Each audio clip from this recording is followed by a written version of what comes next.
Hello বন্ধুরা, কি অবস্থা সবার? আশা করি সবাই ভালো আছেন। নিয়ে আসলাম আবারও একটা নতুন ভিডিও।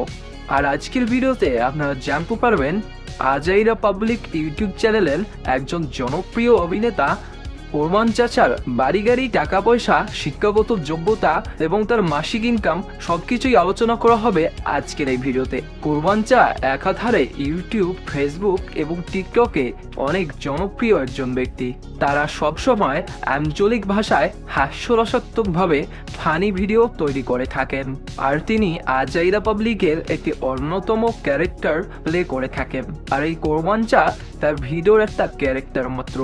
সোশ্যাল মিডিয়ায় তিনি সবার কাছে কোরবান চাও নামে পরিচিত হলেও তার আসল নাম অনিকেত অনিক।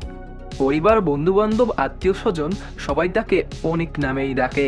তিনি আজাইরা পাবলিকের জনপ্রিয় অভিনেতা কবির ফয়সালের ছোটবেলার বন্ধু। তিনি 1998 সালের 22 ফেব্রুয়ারি খুলনা বিভাগের ঝিনাইদহ সদর উপজেলার দৌগাছি গ্রামে জন্মগ্রহণ করেন। তিনি ঝিনাইদহ জেলা স্কুল থেকে SSC, Jhenaidah technique school and college থেকে এইচএসসি পাশ করেন। আর তিনি বর্তমানে একই প্রতিষ্ঠানে পড়াশোনা করছেন। তিনি ঝিনাইদহ সদর উপজেলার মোরশাল ইউনিয়নের পাকা গ্রামের মেয়ে আরফিনা আলমকে বিয়ে করেন। এবার জেনে নেই তার মাসিক ইনকাম সম্পর্কে। সোশ্যাল মিডিয়ার প্রত্যেকটি পার্সনের মাসিক ইনকাম হাইড করা থাকে, তারা এই ব্যাপারে প্রকাশ্যে কিছু বলতে চায় না।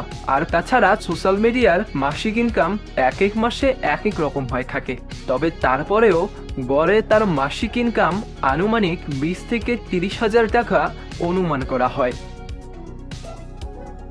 এই তোর খাইয়ে দাইয়ে বসে থাকা ছাড়া কোনো কাজ কাম নেই? হ্যাঁ, সারাদিন এই বসে থাকিস আর আমার অন্ন ধ্বংস করিস। কি করবে, এখন কোনো কাজ আছে? বসে থাকা দেখতেই পারে। কাজ নেই, তা ওই গাছ কয়টায় পানি দিলেও তো হয়। তা বৃষ্টি হচ্ছে, এর মধ্যে গাছে পানি দেবো? এই বৃষ্টি হচ্ছে তা কি, বাড়ি ছাতি নেই? ছাতি মাথায় দিয়ে পানি দিলেই তো হয়। टूटा टूटा एक परिंदा से टूटा के फिर जुड़ना। যাচ্ছি। তো গাইজ, এই ছিল আজকের ভিডিও। আজাইরা পাবলিকের ভিডিওগুলো আপনাদের কাছে কেমন লাগে অবশ্যই কমেন্ট করে জানিয়ে দেবেন। আর ভিডিওটি ভালো লাগলে অবশ্যই একটা লাইক দেবেন। আর পরবর্তীতে কার লাইফস্টাইল সম্পর্কে জানতে চান অবশ্যই কমেন্টে জানিয়ে দেবেন। আর গাইজ, আপনি যদি আমাদের চ্যানেলের নতুন দর্শক হয়ে থাকেন তাহলে চ্যানেলটি সাবস্ক্রাইব করে পাশে থাকা বেল আইকনটি বাজিয়ে দেবেন। ধন্যবাদ।